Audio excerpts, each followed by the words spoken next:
Welcome to No Question About That. This is the midweek pod discussing United 1, West Ham 1 with Dharnish. How's it going, Dharnish? Well, I mean, I haven't calmed down yet, so it's going pretty shit, really. It was going great when we scored, and there was like 20 minutes of chill, and I was turning to my brother, going, "This seems a bit too chill. It's a little bit sloppy. There's so much space in behind them, and they kind of stood there. I haven't treated myself to a biscuit. I never have biscuits either. That's how chill I was. do. I've got some Oreos. We've got some Christmas Oreos at the moment. Yeah, pretty good. Christmas Oreos. Like, what's different about them? No, they're basically the same, except the filling is red. Just a bit of dye. Right. Okay. So just a bit more extra food coloring. But this is America, baby. They have like 75 different types of Oreo. Yeah, very good. Manchester United flavoured Oreos. Shit on the outside and shit on the inside too. Right, I mean... me. You said 20 minutes of chill. I just don't think that's right. We scored on the hour. Maybe we had 5 minutes of chill, and then we just retreated after that. I don't... Look, it's very, very simple where they dropped points here, and it is they took their foot off the gas after that Gallo goal, which is like insane to me. Just for those who like don't follow me on Twitter, follow me on Twitter after this or whatever. Look back at my tweets. I go, look, there's so much space in behind them, and they've gotten sloppy. They're acting like there is, like they were as tough to break down as they were in the first half, and there was nothing to attack. There was more space after the goal. It felt like they'd given up. It felt like West Ham had given up, and they were just mad. It's mad because United have this incredible record under Amorim where we have almost double the number of points per game, where we have less than 50% possession than when we have more than 50% possession, right? So we score. It should encourage West Ham to attack and there to be space behind for the transitional football that Amorim's team seems to be better at. I was going to say excel. I'm not sure we excel at anything. And yet we didn't do it. Just sat off them, made 4 defensive substitutions. I mean, 3 of them after the goal. Anyway, let's go back to the beginning. What do you make of the team and the lineup? Because I guess some of the defensive changes were enforced. De Ligt is injured. He didn't really say anything about it, did he? Not in detail, at least. No. Did he have an accident like Cunha? Or... Yeah. No, that's right. Heading a football now gives you concussion, apparently. 2 weeks out. Yeah, I mean, they should have 2 weeks out for not heading a football at a near post corner routine. We'll come on to that. But Aiden Heaven in for his first game this season, I think it is. Yeah. First start. Premier League. First start. Start at the very least. We'll have to recheck that. Starting in central centre-back, Mazraoui and Shaw on the outside of him, which is, I mean, for Heaven, I guess he's not totally unfamiliar. They've played some age group teams in central defence. I mean, plenty. But he's almost universally played at left-sided central defence under Amorim. He hasn't got any football. He looked a bit shaky in that first half. He looked very shaky. He looked really shaky. And he's a better player than that. I mean, it's unfair to... But it's, it's the same with when Josh Zirkzee came into the setup a week or two ago where he was not very good for the first, 20, 30 minutes. He was better again against Palace on Saturday in the second half because that's kind of what happens when players are undercooked. They need time to come into a team. You can't just put them in straight away and go like, okay, mate, off you go. He got an early yellow card, Heaven. I think he clattered Callum Wilson. And there was a moment in the first half where Amorim literally said, he yelled Aiden, or either that or I'm like the worst lip reader ever. And he said, calm down. Because he was like, look, mate, just calm down and play.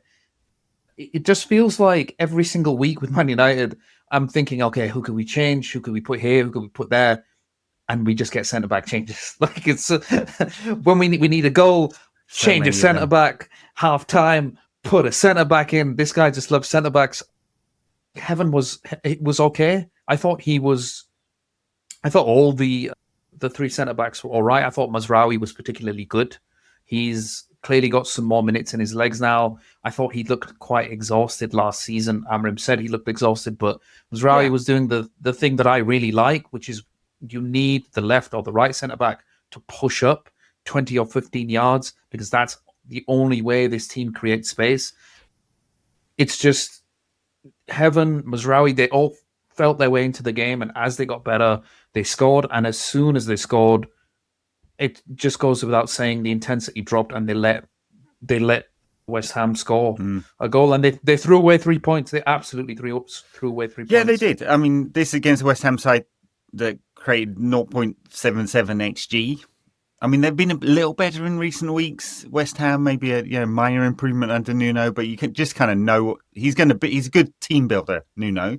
He'll build a solid team that should be too good to go down, right? I suspect after 18 months they'll be changing it again because West Ham fans think they are West Ham of the 1960s still, and somehow they should have a right to the be West playing. Ham way. Yeah, great football and be rising up the table when they've never actually done that in their entire history. But anyway, that's a different topic. I just, they were clearly there for the taking. They had a couple of key players out as well. They were not being that ambitious. They were happy to sit back and soak up pressure eventually. I mean, United were pretty rubbish for the first 15 minutes and perhaps West Ham were on top for a while. But gradually over the first half, I thought United got into the game. But I'm just wondering where the change... Where's the like? We want improvements. We want it to get better, but I'm struggling to see like where the order of magnitude improvements are. Like incremental bits, yes, sure, right. Without just getting out the checkbook and buying more players, right? I'm not seeing improvement in any players over the past year at all. Improvements in some parts of the game model. We talked about it on the tactics pod. Pressing is better, not at home. Maybe Amad Diallo. I'd say Amad Diallo over the last improved. Year. Yeah, just because he's played. Yeah. Just because he's played, I guess. He wasn't playing before. The centre-backs sometimes have looked better in patches and then they've gotten injured. It's just... I'm still just a little bit bewildered. It doesn't feel like... I completely understand what you're saying. It feels like we're seeing the same things a lot because... He's not going to change the system. And then you go, okay, but can we still win games because we've got better players? And you go, kind of, yeah, maybe. Can we win games because we signed 2 very good players in the summer when they play well? Yeah, kind of. But they only score goals, it feels. And it felt like the same against Crystal Palace when they kind of increased the intensity a bit. When they go, okay, maybe run a bit harder, go a little bit more aggressive in the tackle, push up a little bit more. And it felt like the same today against West Ham, but... It worked going mid to low block against Palace. It didn't work to going mid to low block against West Ham. It feels like they're so desperate to score. When they do score, this team is too conservative and they don't attack enough and they don't score enough goals to win games. We're just going to win games probably by 1 goal this season. Right. Well, we have +1 goal difference and that tells the story. Only 1 clean sheet all season. I think it's scored 21, conceded 20. Yeah, I think it might be. It's 5 at the back. I mean, you can make an argument about how many at the back it really is in different phases of play, but it's set up like that. Amad makes it different. He most definitely does increase the number of attackers. Diogo Dalot has mostly rid his game of the really egregious defensive errors that used to be part of it. He's actually not bad in the build-up, but then he can't go on the outside. And so his contribution in attacking area is almost 0, except today, of course, when he scored a nice goal. Yeah, correct myself before I finish that sentence. Yeah, but it's almost 0. Look at his metrics. It's in 50th percentile or below for all the important attacking metrics. And so that's amongst defenders, right? So it's just... it's not good enough output. It's not going to get much better. We know who he is. Same with Dorgu as well. And I think that's, given that wide areas are so important to Amorim's team, that feels like a serious deficiency in the squad that there's not much Amorim can do about right now. What he can do something about is the story that's coming from the top down. Because when you make 4 defensive substitutions, 3 defenders and Manuel Ugarte, what are you telling the team? You're telling the team that It's about getting freshness into the defense because that's the priority. The conservative change on the 77th, 78th minute said it all. Bringing on Manuel Ugarte always symbolizes the fact that I need some tackles, I need somebody to make some awful fouls, I need someone to win 50-50s. It basically means we're just going to sit in and defend for 10 minutes when you absolutely just didn't need to do that today. West Ham looked like they'd given up after that first goal. There was less compactness, there was less space. Nuno was going absolutely nuts on the touchline. And it's a pattern of results, I think, since the Brighton game. When you look at Nottingham Forest, Tottenham Hotspur, Everton, it's the spirit is still there. So again, they got a draw today. They just about drew against Tottenham with a last minute goal. Again, a last minute goal against Forest. They go ahead and then they kind of don't know what to do because they feel like that they don't have periods of domination, or they don't have long periods where they're attacking for 90 minutes. They only just kind of know how to hold on to leads, and you can't really do that. It's not there's not enough going on in this team to create more than one goal. And then obviously they've drawn against Forest, they've drawn against Tottenham, and they beat Palace, but that was more the onus of coming back after sort of conceding and needing a goal. It's just this team is good at a few things. It's good at pressing at home. It's good at increasing intensity. It's good at set pieces, and it's good at long balls. That's kind of how they've scored. But it's not good enough yet to sustain over 90 minutes. It's not good enough. It's not a good enough team to win games consistently over 90 minutes. There's no 90-minute performance this season. Or in fact, maybe under Amorim altogether. There's probably a game I'm forgetting somewhere where we've sustained a performance for a whole game, but definitely not this season. There hasn't been a single one. No. I mean, there have been good halves, pretty good in the second half against Palace, dreadful in the first half, but they haven't sustained that over time, and I'm waiting for it. I'm like. It's very hard to. I don't want to be Debbie Downer all the time. Yeah. I get accused of being negative on Spotify. It's funny. It's like there's a big collection of people on there. It's like you're being negative again. Here it is. Your agenda's come. There's no agenda. I just want United to win games and play good football, and we're not doing enough of either. In fact, we're doing very little of the good football piece. If I wanted to be really precious about it, I'd say, what of this is the United way or United DNA or what we'd have expected from United? I mean, it's just not really. And so if you're not going to provide that, you at least have to win games. And Mourinho played this kind of football in the ballpark of this kind of football. At least he won games. Lots of them. Yeah.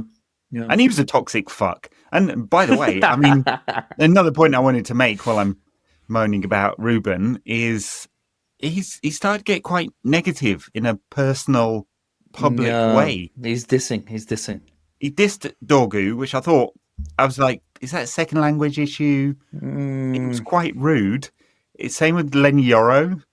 I mean, I don't think he should be talking about players like this in public. Why does he need to talk to the press like that? Mainu's not getting any minutes. Aidan Heaven, Tyler Fredrickson, the only other academy players, well, you can't really even count Heaven, but that have had minutes this season, both subbed at half-time. You could probably make an argument for all of these things. The criticism of Yoro, he's had some bad games. The criticism, Patrick Dorgu, we know he doesn't provide enough output. We're allowed to. We're fans. We can say negative stuff because the players don't give a shit about what we say. The lack of minutes from Mainly, you can say, well, when he's come on, he's not really performed. Tyler Fredrickson, Aidan Heaven, booked Heaven was, maybe it's sensible. So in isolation, you can explain each of these things. But as a pattern, the fact that you had Jack Fletcher on the bench and he was like, it's only because we want to keep that record. We talked about Jay Lacey hasn't given him a single minute yet. He actually said that. He actually said that. He's like, I'm not going to be the one to break the record. It's a waste of time thinking about that record. It doesn't mean anything, right? You're going to have a token on the bench. And so, it shows a pattern and I guess I know why, right? He's under massive pressure. Ratcliffe, the owner, said he's got 3 years, but really he's only got till the end of this season because if United aren't in Europe, they're not going to leave a lame duck manager in charge for his final season of his contract and not give him I hope, they wouldn't make the same mistake with Ten Hag and give him a new contract in the hope that it gets better, right? So he's got another 6 months or so to show us enough light at the end of the tunnel that he deserves to be the long-term United manager. So he's under pressure, so it's not a surprise that he's getting a bit tetchy, or he doesn't want to take a risk on younger players and he wants to go with what he knows and expects. But the problem is the senior pros and players that you'd want to perform, with a few exceptions, just aren't really. And that's the challenge, isn't it? It's also the challenge when your new signings can't cover up for the lack of attacking penetrativeness in your system. I feel, and Mbeumo and Cunha, they weren't that good today, but they can't be fantastic every game. I thought Fernandes was very good. The first half was very much, I am that guy. I am the Magnifico. I'm going to run around. I will make everything happen. This guy's top of every single metric, defensive and attacking, for United in midfield. He was running around deep. He was running around in defense. He was crossing the ball. He hit the post. Was very unlucky to not score. It's just, again, the players can't bail you out every game. We didn't score a set piece goal today. That's not going to bail you out every game. We had, I think it's now 1 win in 5.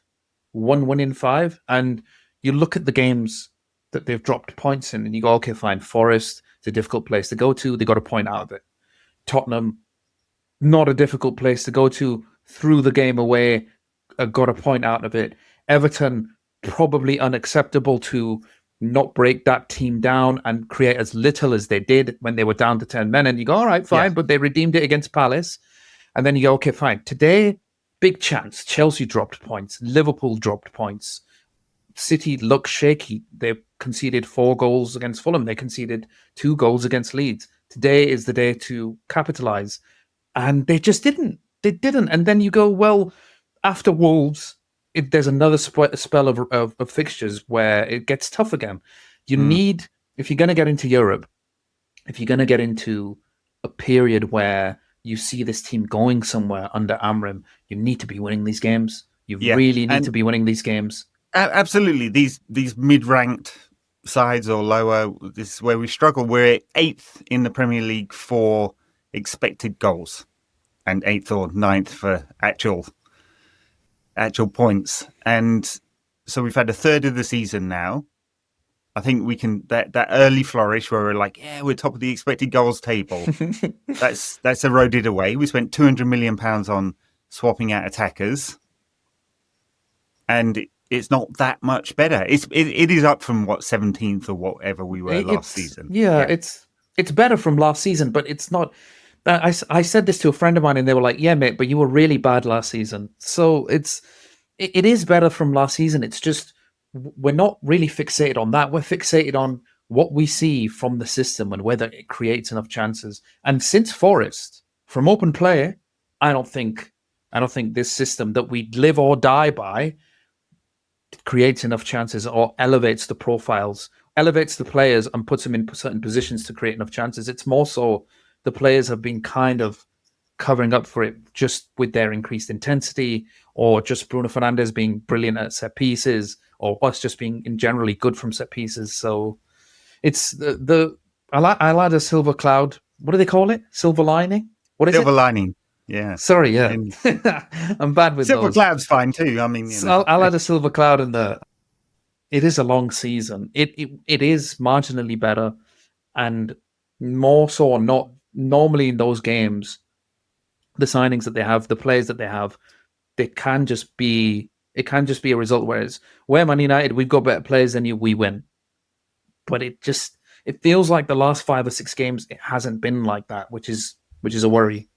I mean, it's a real worry. I guess we haven't talked about the goals. Dalot, nice touch and finish. Lucky to get to him. Good run from Ahmad.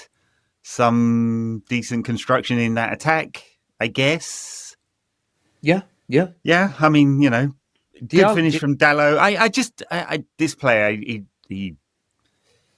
let's give him his flowers today. I'm giving him his flowers. It's good finish. It was good finish. These lot wasted a Diogo Dalot good attacking action. These guys wasted Diogo Dalot scoring a goal. How dare they? Shame on them. He got subbed off straight away after that for Patrick Dorgu. Yeah. Another defensive change. Congratulations. Switch around the back five. I thought The goal we conceded. I mean, Yeah. it's a simple corner into the near post. It's over Bruno's head. I'm not sure if he could have done anything about it. And then Patrick Dorgu's the nearest. Didn't attack it at all. Just kind of stood there, and the flick on comes in. It's a goal. It's pretty much all West Ham created as well. Literally the only thing that they created. I think they had Pretty 0.54 xg, 0.54 xg, as opposed to our 2.4, I believe. There's no. You know what? None of this is consistent. I was just looking.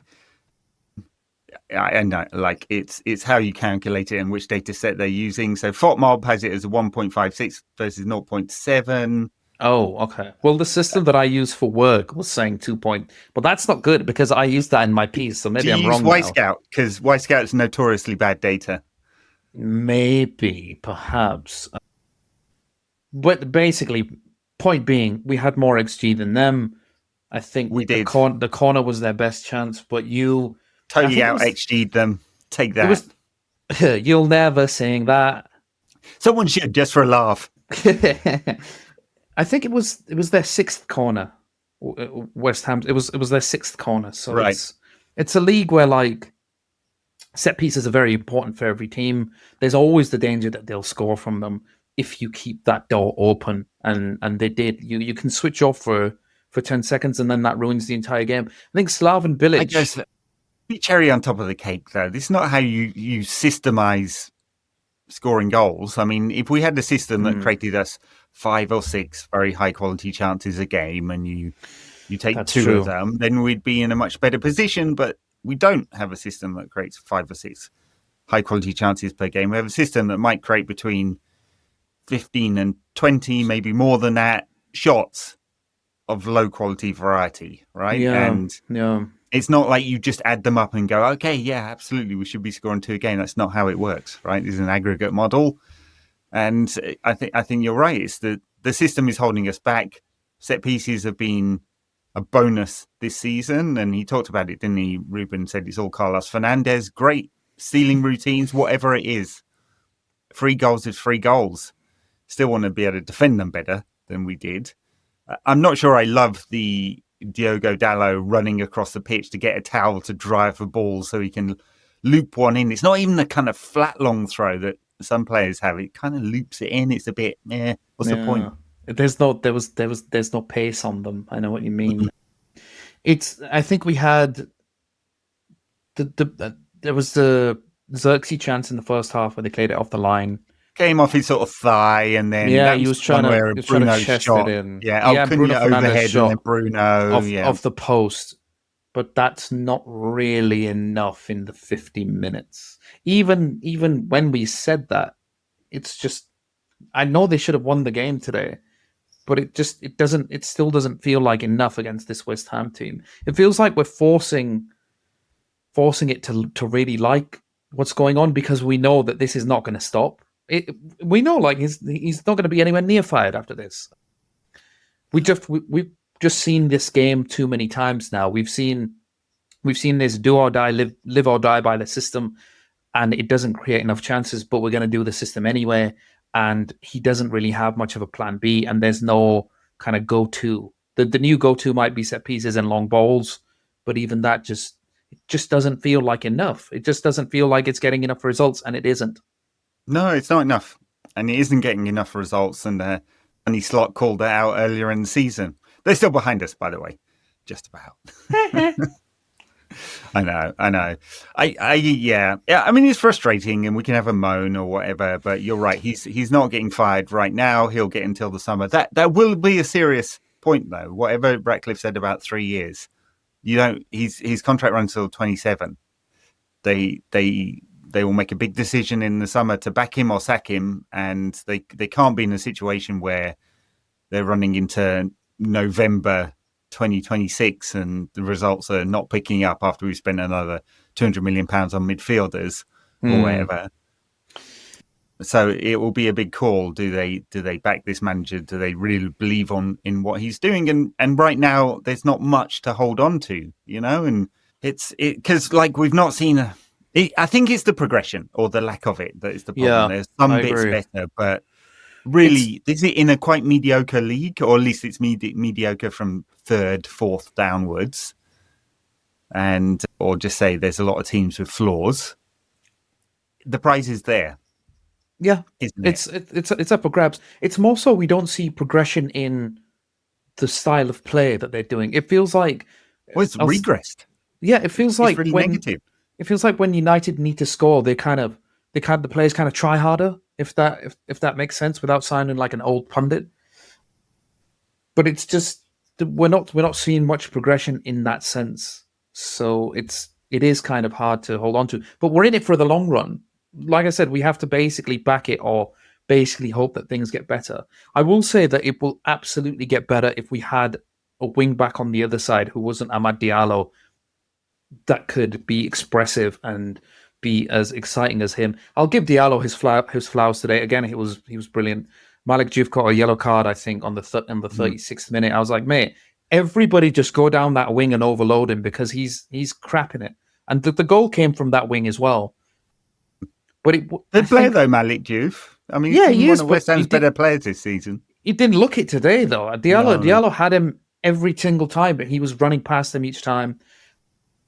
It's just, I think there was one point where Cunha was like, mate, I'm tired of getting tackled by Wan-Bissaka over there. I'm coming over to this wing as well. So it would be better if we had a flying fullback on the other wing, and it doesn't feel sure. like we have 100%. that. It'd be much closer to an Amorim side. I did enjoy some of Spider's legs today. My God, yeah. It's like the old Solskjaer days. He crunched into Xerxes and took him out, and then Bruno crunched into Wan-Bissaka and took him out. They had a nice moment together. Yeah, he's a one-trick pony, Aaron Wan-Bissaka, just those long, late tackles. But it's more than Diogo Dalot's got because he's a no-trick pony, that guy. Anyway, so I'm really on it today. But he did score. He scored. I know, he scored. I know, that doesn't make up for it. No. All right, so where does that leave us? I mean, 8th in the table, another opportunity lost. I mean, after such a good win against Palace, where it took advantage of their tiredness, actually played some good football in that second half, dreadful first half. Yeah. It feels like a step backwards again. Palace was a step forwards after Everton, which was just about as bad as it's ever been under Amorim.